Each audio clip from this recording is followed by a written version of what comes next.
Hello everyone, hope you're doing well. I'm in the M41 GF in here. It's obviously tier 8 premium scout tank, which I've had for a while. I got it more or less when it came out. I don't even remember. But I don't know. I played it a bunch. I mean, I have a couple, probably 100 games at this point on it. But as I said, I've had it for a while. I never really loved the tank though. I mean, I played it because it's nice to have a tier 8 scout to farm credits in, obviously. But it always felt like a bit of a war through, and I don't know, the pen and so on. As soon as you go into a tier 10 game, it was very meh and whatnot. But in all honesty, with the changes in the matchmaking, first of all, with the rule being at tier 9, so it's not really comparable anymore. And I don't have one anymore at tier 8. But with the changes in matchmaking, you are now better than all other tier 8 scouts. I know, nice balance, right? And yeah, with the changes in tier 10 scouts, basically, right? And you're also getting better matchmaking, since you don't get matchmaking like a tier 8 scout anymore. You get matchmaking basically like a tier 8 medium or heavy or TD did before the patch, right? Or RT. Does that matter? So you have way more games against lower tier tanks, which is great, especially if you consider also that you've got a super awesome 102, at least I consider it super awesome. I mean, I run 11 of it, right? 102 pin HE, which also flies decently fast. And against low tier tanks, your view range on open maps and your camo is just completely broken. And again, you're basically as good as a tier 9 scout, at least nearly, right? So yeah, you can expect some more games in this, and I've really enjoyed making credits in it since 9.18 came out. Although, I mean, I will say something, right? Wargaming. It's not really a good thing if your best tier 8 scout is a premium. Just like your best tier 8 TD is a premium in the Scorpion. And your best tier 8 heavy kind of is a defender, which is also a premium. I don't know, it doesn't really seem like balance to me. But anyway, this game is really weird, right? So it's my Malinovka encounter. I'm standing here in this bush because no one else is. I wouldn't normally camp here, but I like to go here at the beginning if I don't want to go hill, which I didn't want to in this setup because we have a Scorpion, they have like a T32 and a T28, so we only have an FCM. Like, they're gonna win the hill fight. I mean, I guess my team kind of agrees, right? And normally I go here just for the first shots of spots, but since no one else is here, it is a good position to have as a team. And my team is actually pushing down here. So most of the game what happens is that my team is camping here and I end up pushing down here or something. But yeah, here it's not the case. I don't really realize I have shots on hill. I might even be AFK getting pizza. In which case, I'll ×2 it real quick. Because I think that was a part of this game, actually. I think that is why I was like completely not moving there for a while. But anyway, I guess I got my pizza, and I start getting active again.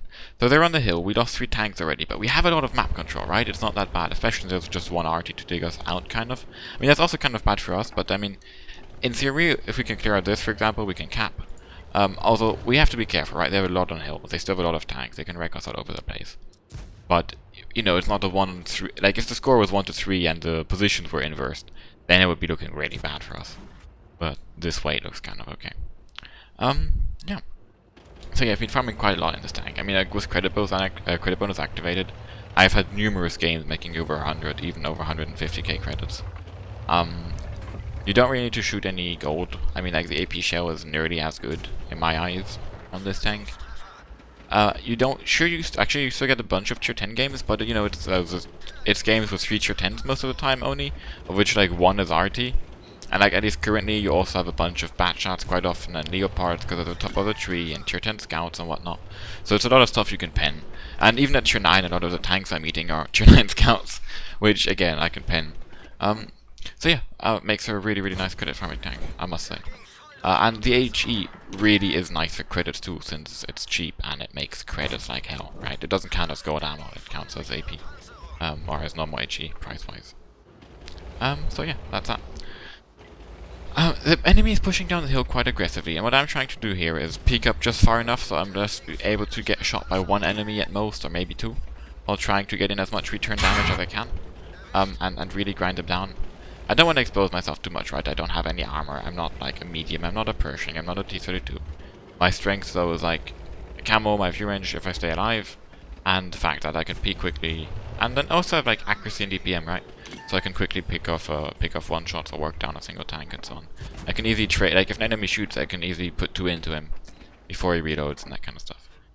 Anyway, also spot the SC-2244. That's always nice about mediums and scouts. You can instantly turn around, snapshot the other way. Where in a TD, probably you wouldn't even be able to get the shot. So now, since we have this position cleared out, right, the SU-122-44 is gone, I can move up down here, I'm safe down here, and I can also move into this position.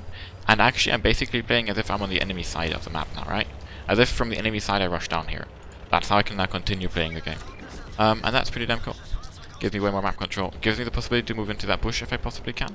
Which, like, this group of bushes is really undervalued in my eyes if you can get into there. If you're like an adult-tier scout, that's one of the best positions to get into if you manage to.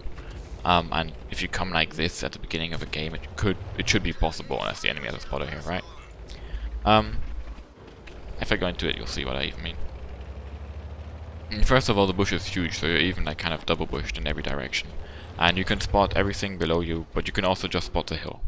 And you're pretty hard to blind shoot too. And you can move around a bit if you're getting blind shot.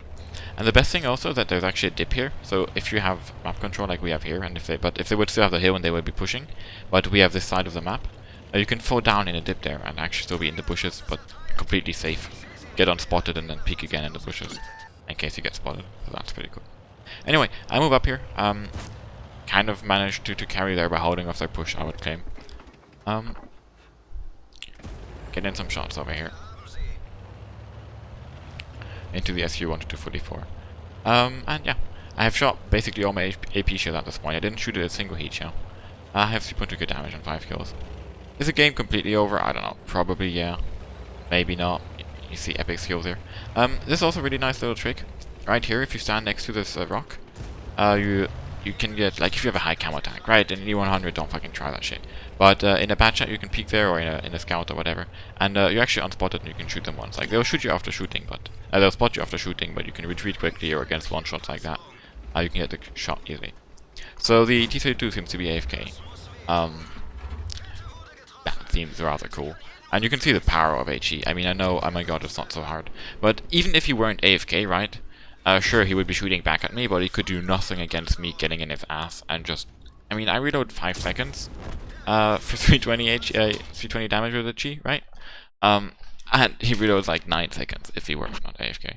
So I would still be able to rack up a lot of damage. And that's really the power of these HE shells too. It's for this kind of endgame damage, right? Especially against TDs or whatnot, you can always get... Sometimes, like, you always, most of the time, if you win the game, you get like an RT or something, or maybe you get a scout with HE, maybe there's an AFK guy, and most of the time, you get either a heavy you get in the ass off, which is easy to pen, which is nearly every heavy which is in German, or even more so TDs, right? Like, a lot of trade TDs tend to be camping in the back and are like full life, and if you kind of manage to outspot them, either you can just shoot them from there, or you just rush in, you know, eat one shell. If they track you, just repair instant. You have to, you know, make sure. But you have to read the book, repair kits now at this point and stuff. And then just get in their back, hug it, then with a scout, put 3 HE shells into them, and they're dead. Anyway, let's have a look at the post-game stats. So, yeah. We got an ace tanker, not so surprisingly. A high caliber, a tanker sniper, a top gun. And, I mean, okay, some of that was farming an AFK T-32 at the end, but even without that, I think the game pretty much qualified that carry. Decide on your own, but I do believe so. Because I managed to hold the position and hold the right flank completely. I think they would have just died there without me putting in all those shots and the damage and picking up the kills. But that's just my humble opinion. Anyway, I fired 28 shots, out of which I penned 24, hit 24 and penned 23. Again, in those kind of low-tier games, you have more than enough pen. Even with AP, and if you need, you can always shoot a heat. But I mean, you're not going to be, you know, frontally facing the one heavy, so if you just move around a bit. Oh, one sec. You should be fine. Anyway, so yeah, I also spotted 1.2k, so that's always quite nice. And as you can see, with credit bonus, I mean without credit bonus, just as premium account, yeah, I made 137k credits. With credit bonus from Omni, I got 41k more, which makes a total of nearly 180,000.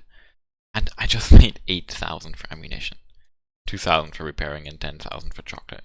Which left me with a net credit of 157,000, which is just kind of, you know, incredible. And I had a couple games in this regard. And yeah, that's that. Hope you enjoyed. As always, see you next time. Bye bye.